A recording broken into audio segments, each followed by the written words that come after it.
এটা যে বন্যার পরের ঘটনা, এটি বন্যার পরে বাজে অবস্থা। তো মা বিশ্বাস করতে পারতেছিলেন না না, যে এটা ক্রিকেট খেলে? বিশ্বাস করার মতো না। আচ্ছা। কারণ যে জায়গায় আমি মারতে টাকা নিয়ে গেছি 20 টাকা ঢাকা দিয়ে, হ্যাঁ। ওই জায়গায় 15,000 টাকা না, তো অনেক ইয়ের ব্যাপার। হ্যাঁ, অবশ্যই, যেহেতু বাবা ক্রিকেট প্লেয়ার ছিল, আমার কোনটা ভুল কোনটা ভালো তিনি বুঝে, আর আমার খারাপ সময় তিনি অনেক সাপোর্ট করে। এটা ওই সময়ের ওই সময় হয়েছে, কিছু করার নেই। দেখা গেলো আমার যে নানবে খারাপ করলাম, ভালো খেলছে। মানে আগে এটা নিতাম না, কিন্তু এখন মনে করি যে আমার বাবার যে মানটা ছিল ওটা আমি রাখার চেষ্টা করি, যেহেতু প্রফেশনাল ক্রিকেট খেলতেছি, এইচপিতে আছি, 19 খেলছি, এখন চিন্তা করি যে বাবার যেই মানটা ওটা ধরে রাখার জন্য। আমার পেছনে শীতলক্ষা, ফলে বুঝতেই পারছেন যে কোথায় আছি। এটা নারায়ণগঞ্জের ফতুল্লার কাছাকাছি একটা অ্যামিউজমেন্ট পার্ক। এই অ্যামিউজমেন্ট পার্কটার সঙ্গে একটা ক্রিকেট ফ্যামিলির সম্পর্ক আছে। সহজ করে বলি, এটা হচ্ছে আমাদের জিসানের মামার পার্ক। তো এখানে আমরা আসছি মূলত, আমরা ঘুরলাম সকাল থেকে। আমরা জিসানের কথা যেহেতু বলেই ফেলছি, লুকোচুরির তো কিছু নেই। জাহাঙ্গীর আলম আর জিসান আলম বাবা ছেলে। জাহাঙ্গীর ভাই 90 দশকের সবচেয়ে জনপ্রিয় ক্রিকেটার ছিলেন, আর জিসান এখন জনপ্রিয় হয়ে উঠতেছে। জিসানকে বলা হচ্ছে ভবিষ্যৎ প্রজন্মের তারকা। সেই জিসান এবং জাহাঙ্গীর ভাইয়ের সঙ্গে আমরা সকাল থেকে নারায়ণগঞ্জ ঘুরলাম। আমরা দেখলাম জাহাঙ্গীর ভাই কোথা থেকে খেলা শুরু করছিলেন, জিসান কোথা থেকে খেলা শুরু করছে, ইভেন আজকেই সভাপতি হওয়া ফারুক আহমেদ কোথায় খেলা শুরু করেছেন, সেগুলোও দেখলাম। সব শেষে আমরা এখানে এসেছি আসলে বাবা ছেলেকে একসঙ্গে পাই কিনা এটা দেখতে। তো এটা আমাদের জন্য একটা বড় ব্যাপার হতে যাচ্ছে। অপেক্ষায় থাকেন, আমরা সেই পর্ব শুরু করতে যাচ্ছি।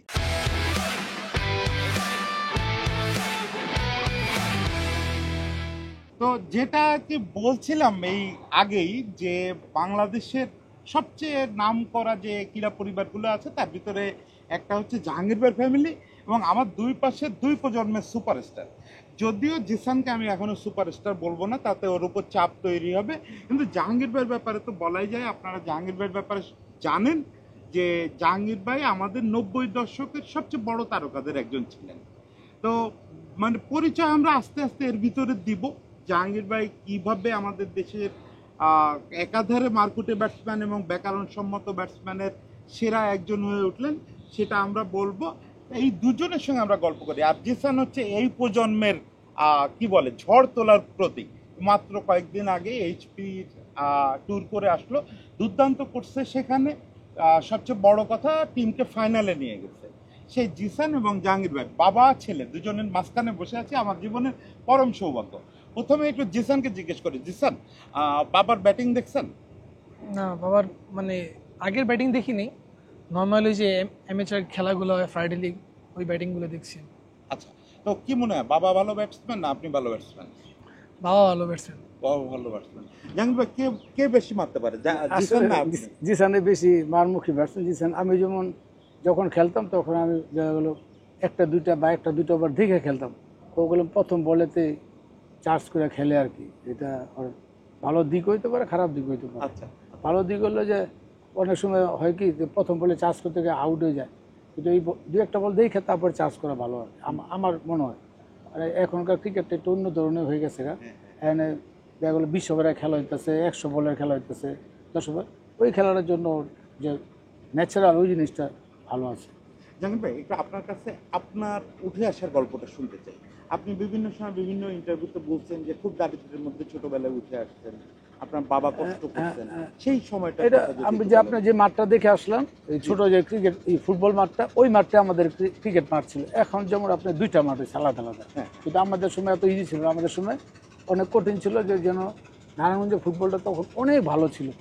তখন মুন্না ভাই ছিল, এমিলি ছিল, আর জাকির টাকির, অনেকগুলা চুন্নু ভাই, ওরা প্র্যাকটিস করে ওঠার পর আমরা প্র্যাকটিস করতাম। কিন্তু এখন আপনাদের আলাদা আলাদা আমাদের অনেক নারায়ণগঞ্জ ক্রিকেটে এইবারও আমাদের এসপিতে আমার নারায়ণগঞ্জে 4টা প্লেয়ার ছিল। আমাদের নারায়ণগঞ্জ ক্রিকেটটা অনেক আগায় গেছে। আমি মনে করি আরও সামনে আরও আগায় যাবে ইনশাল্লাহ একটু। জাহাঙ্গীর ভাই, আপনার তো ছোটবেলায় ওই রকম বড় আর্থিক সমর্থন ফ্যামিলি থেকে পান নাই।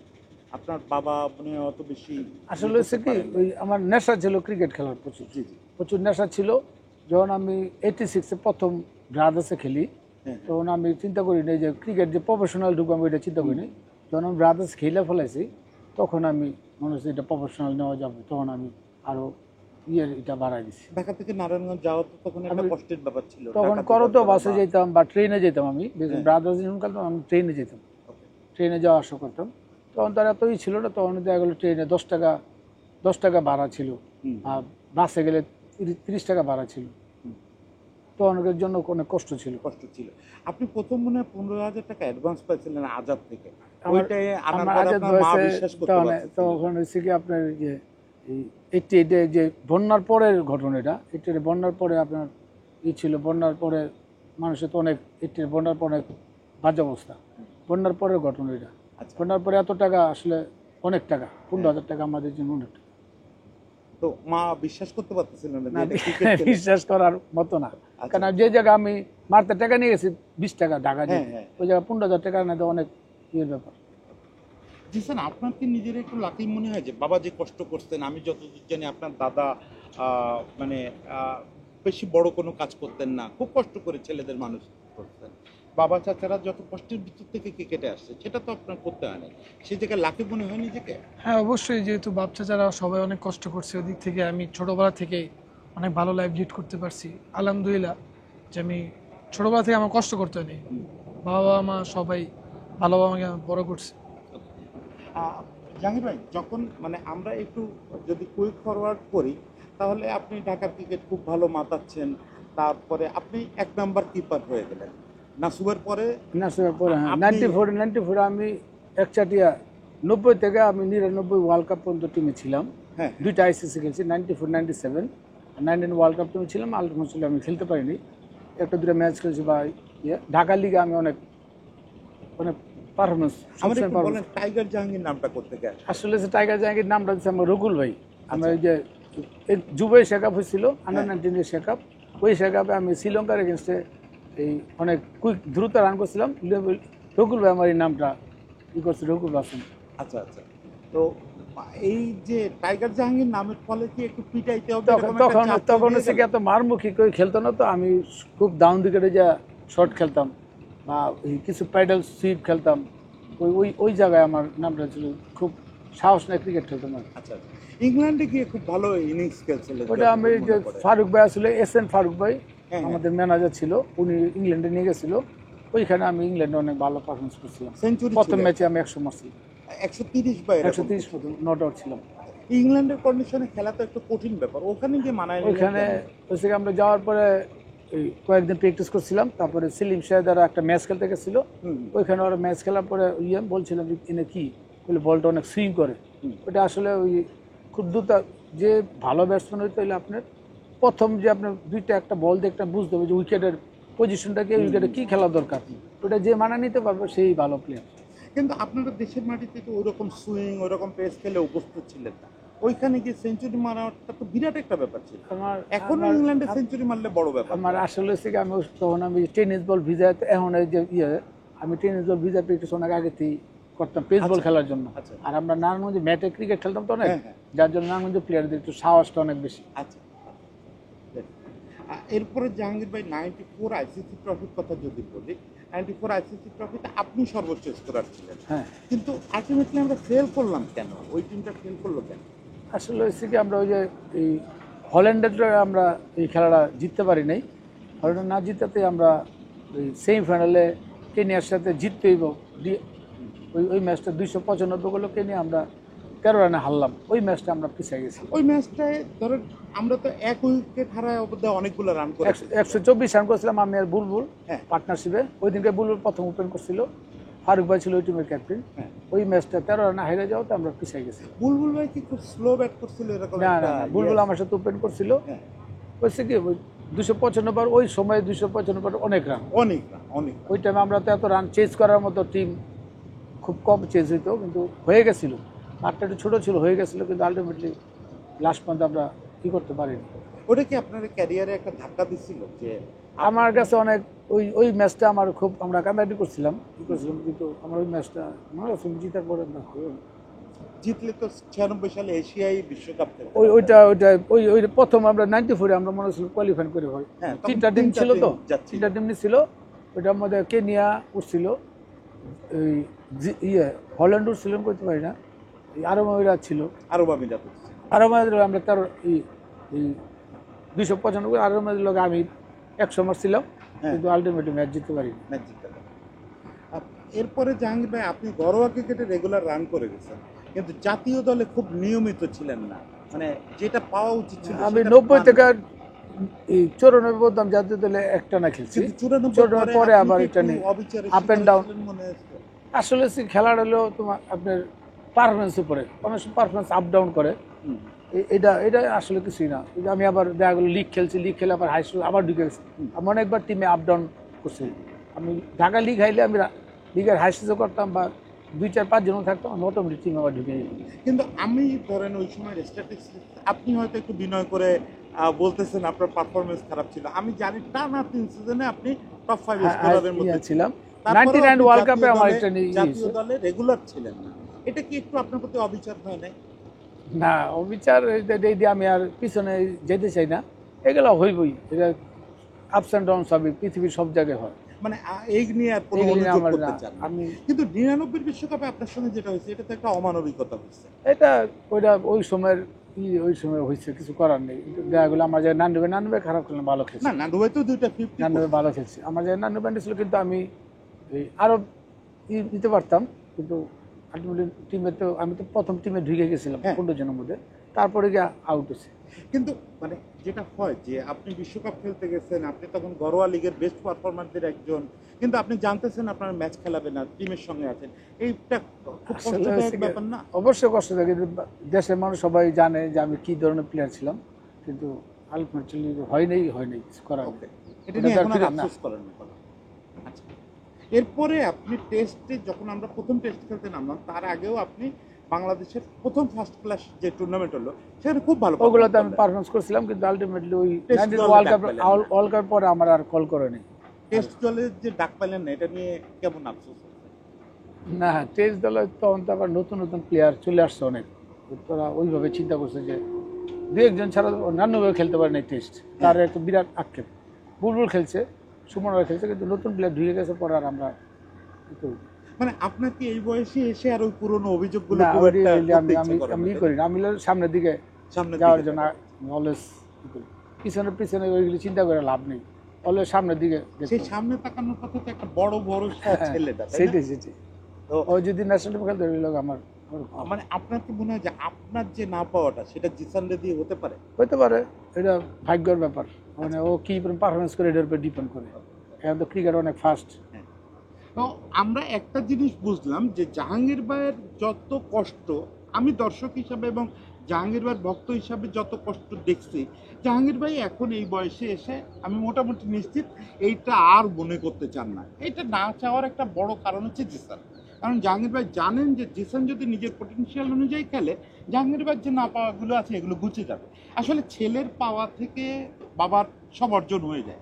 তো জিসান, বাবার যে না পাওয়ার কষ্টগুলো, বাবা যতই অস্বীকার করুক, আপনি তো শুনছেন কম বেশি যে বাবা সেই সময় সেরা খেলোয়াড় হয়েও উপযুক্ত পরিমাণে জাতীয় দলে চান্স পান নাই, বিশ্বকাপে জিয়েও খেলতে পারেন নাই। তারপর প্রথম টেস্টে তখন তিনি ফার্স্ট ক্লাস ক্রিকেটের সর্বোচ্চ স্কোরারদের একজন, প্রথম টেস্ট দলে ডাক পান নাই, অনেকগুলো অপ্রাপ্তি তার আছে। তারপরে বিশ্বকাপ 96 বিশ্বকাপই খেলতে পারতেন যদি 94 ওই আইসিসি ট্রফিতে বাকিরা তাকে ঠিকমতো সাপোর্ট দিত। উনি পারফর্ম করছেন একা, উনি সর্বোচ্চ স্কোরার ছিলেন। তো এখন কি মনে হয় যে আপনার একটা চ্যালেঞ্জ যে বাবার কষ্টটা ঘুচাই দিতে হবে? ইনশাল্লাহ অবশ্যই আমি চেষ্টা করব বাবার যে আক্ষেপগুলো আছে ওগুলো পূরণ করার। যদি আমি ভালো পারফরমেন্স করি, আসলে আমি যদি কল করি, বাবার ওই আশাগুলো আমি ইনশাল্লাহ পূরণ করার চেষ্টা করব।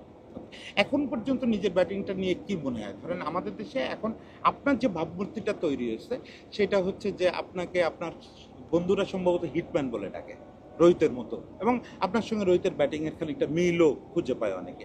তো আপনার কি মনে হয় যে আপনি আসলে হিটম্যানই হচ্ছেন? অবশ্যই আমি যে ক্রিকেটটা খেলি মডার্ন ক্রিকেটের মতনই খেলার চেষ্টা করতেছি। ন্যাচারাল এটা ছোটো থেকে হয়ে আছে, ওইভাবে আমি বাবা প্র্যাকটিস করাইছে, যার কারণে ওইভাবে আমি কন্টিনিউ করতে চাই, ভালো পারফরমেন্স করতে চাই, ওইভাবে আমার ন্যাচারাল খেলাটাই খেলবো ইনশাল্লাহ। আপনারে আমরা দেখছি যে প্রিমিয়ার লিগ, টি-20তে তো আপনি সবসময় মার্কুটে আছেনই, মাত্র এইচপিতেও করে আসলেন, কিন্তু প্রিমিয়ার লিগে 50 ওভারের খেলাতেও আপনি অনেকটা টি-20 মতো করে ব্যাট চালান। আমি দেখতেছিলাম যে আপনার 50 ওভারেও অ্যাভারেজ স্ট্রাইক রেট হচ্ছে 125-এর কাছাকাছি। তো এটা ভয়ঙ্কর ব্যাপার 50 ওভার 125-এর 50 ওভারেও মাইন্ডসেটে কি এই একই রকম থাকে? যেহেতু আমি ওপেন করি 10 ওভার পাওয়ার প্লে থাকি, আমি চেষ্টা করি যে 10 ওভার পাওয়ার প্লেটা ইউজ করার জন্য, দেন পরবর্তীতে আস্তে আস্তে রানটা বিল্ড আপ করার চেষ্টা করি। মেন টার্গেট থাকে আমি 10 ওভারটা আমার নিজের মতো নিয়ে খেলার চেষ্টা করবো, দেন 10 ওভার পরে আমি গিয়ারটা চেঞ্জ করার চেষ্টা করবো। এইখানে আমার একটা জিনিস বলেন তো যে এই যে পাওয়ার আজকের যুগে পাওয়ার প্লে ইউজ করা, টি-20-তে 6 ওভার, ইয়েতে ওয়ানডেতে 10 ওভার, এটা করার জন্য কি মাসল পাওয়ারটা বেশি জরুরি নাকি আপনার টেকনিকটা বেশি জরুরি? না, এখন মডার্ন ক্রিকেটে দুটোটাই প্রয়োজন, পাওয়ারও দরকার আছে, মেন্টালি স্ট্রং থাকতে হবে, সব কিছুই দরকার আছে। স্কিলফুল প্লেয়ার হইতে হলে সব কিছুই দরকার আছে। আপনি ফিটনেসটা ক্রিকেটের মেন হচ্ছে ফিটনেস ভালো থাকলে আপনি যে কোনো লেভেলের ক্রিকেটে আপনি ভালো খেলতে পারবেন। ওকে, আপনি মাশরাফির রেকর্ডটা যখন ভাঙছেন তখন কি জানতেন যে মাশরাফির রেকর্ডটা আপনি ভেঙে ফেলতেছেন? না, আমি জানি না, খেলার পরে শুনছি না কেমন একটা রেকর্ড হয়েছে। আচ্ছা, এটা নিয়ে মাশরাফির সঙ্গে কখনো কথা হয়েছে? না, তেমন কোনোদিনও কথা কখনো কথা হয়নি। আচ্ছা, এখন কথা হচ্ছে যে লাস্ট যে এইচপিতে খেলে আসলেন, এটা একেবারে অন্যরকম কন্ডিশনে ছিল।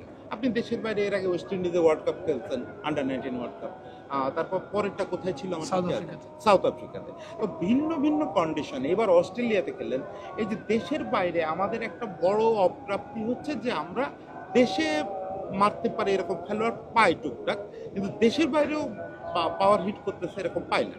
তো এই জায়গাটা আপনার কৌশল কী থাকে? কারণ ওইখানে তো বল অনেক বেশি ওঠে, বলের সুইং অনেক বেশি থাকে, বল বাউন্সটা রেগুলার থাকে। তো এইখানে আপনার ভালো করার সাকসেস রহস্যটা কী আসলে? যখনই আমাদের এইচপি ক্যাম্প শুরু হয়েছে তখনই আমরা শুনতে পারছি যে আমাদের অস্ট্রেলিয়াতে একটা ট্যুর আছে। তখন থেকে আমাদের প্রিপারেশন নেওয়া হয়েছে, ওরকমভাবে আমাদের প্রিপারেশন নেওয়া হয়েছে। মিরপুরে আমরা প্র্যাকটিস করছি কিছুদিন, তারপর রাজশাহীতে চলে গেছি, ওইদিকে আমাদের বাউন্সি প্র্যাকটিস করানো হয়েছে, মেশিনে প্র্যাকটিস করছি, আমরা সেন্টারে প্র্যাকটিস করছি। যখনই বৃষ্টি হয়েছে তখন আমরা ইনডোরে টেনিস বল দিয়ে প্র্যাকটিস করছি, যাতে ওদিকে গিয়ে যাতে আমাদের সার্ভাইভ করতে না হয়। শর্ট বলগুলো প্র্যাকটিস করছি, ওদিকে যেমন বলারগুলো জোরে বলার ছিল, 140 আপ বলার ছিল, ওইভাবে আমরা প্র্যাকটিস করছি, যার কারণে আমাদের খেলতে ওদের কোনো কষ্ট হয় না, আমরা আরামসে খেলতে পারছি সবাই। ওকে, ওই যে নাভিদ নওয়াজ থাকতে একটা জিনিস চালু করছিল রাজশাহীতে, ওই স্লাব বসায় বল করা এবং স্ল্যাবের উপর ব্যাটিং করা, ওটা কি আপনারাও করছেন? হ্যাঁ, এইচপিতে এগুলো সবই করানো হয়েছে। ওকে, স্ল্যাব ছিল, মেশিন ছিল, স্ল্যাবের মধ্যে মেশিন বল মারছে, তারপর মেশিন বলতে তারপর বল খেলা হয়েছে, তারপরে থ্রোয়ার দিয়ে আপনার স্ল্যাবে মারা হয়েছে। মানে জোরে বল খেলার জন্য যেগুলো দরকার ছিল সবই আমরা এইচপিতে রাশিয়াতে প্র্যাকটিস করছি। আপনার মানে বাবা কোচ হওয়াতে, বাবা তো বড় খেলোয়াড়, একই সঙ্গে বাবা কোচ এবং বাবা ইয়াংদের কোচ, এটা আপনাকে কতটা উপকার করছে? হ্যাঁ, অবশ্যই, যেহেতু বাবা ক্রিকেট প্লেয়ার ছিল, আমার কোনটা ভুল কোনটা ভালো তিনি বুঝে, আর আমার খারাপ সময় তিনি অনেক সাপোর্ট করে। তিনিও ক্রিকেট প্লেয়ার ছিল, যার কারণে আমার কোনো সমস্যা নেই। আমারও খারাপ সময় আসছিল, 19-এ আমি অনেক দিন সার্ভাইভ করছি, তখন আমাকে পজিটিভ মাইন্ড সেটগুলো দিচ্ছে যে তুমি কোনগুলো ভালো ম্যাচ খেলছো ওইগুলো ভিজুয়ালাইজ করো, কীভাবে তাড়াতাড়ি কামব্যাক করা যেতে পারে, তোমার নিজের প্রতি তুমি নিজে বিশ্বাস রাখো, তুমি একটা ভালো প্লেয়ার, এটা প্রুভ হবে তুমি পারফরমেন্স দিয়ে। অনেক হেল্প হয়, যেহেতু বাবা ক্রিকেট প্লেয়ার, তিনি এইচপিতেও কিছুদিন আগে ক্যাম্প করে আসছে, যখন আমরা অস্ট্রেলিয়াতে ছিলাম তিনি এইচপিতে ব্যাটিং করছিলেন। এটা ভালো, আমার দিকে অনেকটা গুড সাইড। ওকে, আপনার শুরুটা তো হয়েছিল বাবা চাচাদের দেখে, তো ওই সময় কি মানে শুধু বাবা চাচাদের কারণে ক্রিকেটের প্রতি আকর্ষণ ছিল, না নিজেও এটা টিভিতে দেখা টাকা মিলায় ভালো লাগতো? না, যেহেতু ছোটবেলা থেকে দেখতাম বাবা চাচা সবাই ক্রিকেট খেলতো, আমিও বাসায় ক্রিকেট খেলা দেখতাম, তো ওভাবে খেলতে খেলতে নিজের প্রতি একটা চলে আসছে না আমিও ক্রিকেট খেলি, মজা লাগে, আমার ভালো লাগতো, মহল্লায় ক্রিকেট খেলতাম, টেপ টেনিস, তো ওদিক থেকে আমি ওটা প্রফেশন হিসাবে নিয়ে নিয়েছিলাম। কখনো চাপ ফিল করছেন যে জাহাঙ্গীর আলমের চেয়ে বড় ব্যাটসম্যান হইতে হবে, বাবার চেয়ে বড় করতে হবে, বা অ্যাটলিস্ট বাবার মান রাখতে হবে, এই চাপ কখনো ফিল করছেন বা এখন করেন কিনা? না, অবশ্যই, মানে আগে এটা নিতাম না, কিন্তু এখন মনে করি যে আমার বাবার যে মানটা ছিল ওটা আমি রাখার চেষ্টা করি, যেহেতু প্রফেশনাল ক্রিকেট খেলতেছি, এইচপিতে আসি, 19 খেলছি, এখন চিন্তা করি যে বাবার যেই মানটা ওটা ধরে রাখার জন্য। আপনার বাবা এর মাঝে একটা অন্য জায়গায় দেওয়া একটা ইন্টারভিউতে বলতেছিলেন যে উনি আশা করেন যে আপনি শর্টার ফরম্যাটটা যেমন ভালো করেন, একই সঙ্গে আপনি লঙ্গার ফরম্যাটেও মানে বল দেখে খেলা, একদম গ্রামাটিক্যালি খেলা, ওইটাতেও দ্রুত অ্যাডপ্ট করবেন। সে ব্যাপারে আপনার নিজের চিন্তাটা কি? হ্যাঁ, অবশ্যই, যেহেতু শর্টার ভার্সন সব ফরম্যাটে ক্রিকেট খেলাটা উচিত একটা প্লেয়ারের জন্য, আমি ওভাবে নিজেকে গ্রো আপ করতেছি। যে টেস্ট যেভাবে খেলা টেস্টে আমি ওভাবে খেলার চেষ্টা করবো, টি-20তে যেভাবে খেলা উচিত ওভাবে, ওয়ান ডে তো সেম আমি চেষ্টা করবো, ইনশাল্লাহ দেখি আল্লাহ যা করে ভালো করবে। আলটিমেট স্বপ্নটা কি? সবারই ইচ্ছা থাকে প্রত্যেকটা ক্রিকেট প্লেয়ারে ন্যাশনাল টিমে খেলবে, আমারও সেম, আমি ন্যাশনাল টিমে খেলার ইচ্ছা আছে। বাংলাদেশের পছন্দের খেলোয়াড়কে? লিটন দাস, সাকিব আল হাসান। লিটন দাস, সাকিব আল হাসান। আর দেশের বাইরে? রোহিত শর্মা। রোহিত শর্মা। ও, তার মানে রোহিত শর্মার সঙ্গে মিল আপনার, আপনারও পছন্দের ক্রিকেট আছে। হ্যাঁ। বাহ। তো আমাদের হিটম্যানের কথা শুনতেছিলাম, তরুণ হিটম্যান, সবাই তারে রোহিত শর্মা বলে, সে নিজেও রোহিত শর্মাকে পছন্দ করে। আমরা মোটামুটি শেষ দিকে চলে আসছি, এখন জাহাঙ্গীর ভাইয়ের কাছ থেকে তার ছেলের একটু মূল্যায়ন শুনবো। জাহাঙ্গীর ভাই, কোচ হিসাবে বলেন, ছেলে কেমন খেলোয়াড়? না, ভালো খেলোয়াড় দেখে তো এই আন্ডার-19 থেকে ঢাকা প্রিমিয়ার লিগ পারফরমেন্স করতেছে, এসপিতে ঢুকছে, এসপিতে পারফরমেন্স করে আসলো, কিন্তু এটাই শেষ না, ওটা অনেক দূর যেতে হবে। এটা দূরটা অনেক, এটা মাত্র শুরু হয়েছে। মানে ও চাপে পড়ে যায় এরকম তো মনে হয় যে আপনার চাপে না, ছেলেগুলো ও ওর উপর- ফ্রি ক্রিকেট খেলতে, ও ভালো ক্রিকেট সবসময় খেলে। মানে আপনার নামটা ওর জন্য কোনো চাপ হয় কি না, এরকম মনে হতে পারে? ও আপনি ওরে রিল্যাক্স রিল্যাক্স, হয়তো বা দু এক সময় যদি দেখেন ফ্লপ করলো, ওইটা আমি পিছনে যে বড় রানগুলি করছে ওইগুলো মনে করতে বলি। আচ্ছা, যেটা ভালো পারফরমেন্স, যেটা খারাপ খারাপ ওইটা আর তুমি মনে করো দরকার নেই, যেটা ভালো করছো ওইটা চিন্তা করে সামনে আরো। এখন ছেলের কাছ থেকে মানে কি সর্বোচ্চ স্বপ্ন কি ছেলের নিয়ে? সব দেশের যদি কিছু দিতে পারে, এটা সবচেয়ে বড় পাওয়া আর কি। দেশের জন্য আমি খেলছি, ও যদি দেশের জন্য খেলতে পারে, এটা সবচেয়ে বড়। মানে নিজের জন্য চান না, দেশের জন্য দেশের চান। জন্য। বাহ, কি অসাধারণ কথা। আমরা মোটামুটি শেষ করে ফেলছি এই আড্ডা। আসলে আমার শখ হচ্ছে যে আমরা সারাদিন বসে আড্ডা দিই, সেটা হলে আপনারাও নিশ্চয়ই সবচেয়ে বেশি উপভোগ করতেন, কিন্তু দুজনেরই ব্যস্ততা আছে। আপনারা জানেন জাহাঙ্গীর ভাই এখন বিসিবির কোচ এবং এইচপির ব্যাটিং কোচ, ফলে জাহাঙ্গীর ভাইকেও আসলে ব্যস্ততার মধ্যে থাকতে হয়। এর ফাঁকে একটু বাড়িতে আসছেন। জিসানও গতকালকেই মাত্র অস্ট্রেলিয়া থেকে আসছে, ওরও সামনে অ্যাসাইনমেন্ট আছে, ফলে অসীম সময় এদের আটকায় রাখা যাবে না। আজকে আমরা এখানে শেষ করতেছি।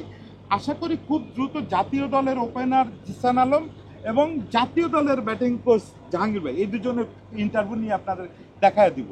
আর আমার পিছনে শীতলক্ষা নদী, যেটা শুরুতে বলতে ভুলে গেছি, একবারে সিম্বলিক নারায়ণগঞ্জে বসে এই ইন্টারভিউটা আমরা নিলাম। তো সবাইকে অনেক ধন্যবাদ। জিসানের জন্য দোয়া করবেন এবং আমাদের জাহাঙ্গীর ভাইয়ের জন্য এই দোয়াটা করবেন যে জাহাঙ্গীর ভাইয়ের জীবনের যত অপূর্ণতা সব যেন জিসান গোছায় দিতে পারে। সবাইকে অনেক ধন্যবাদ, ভালো থাকবেন।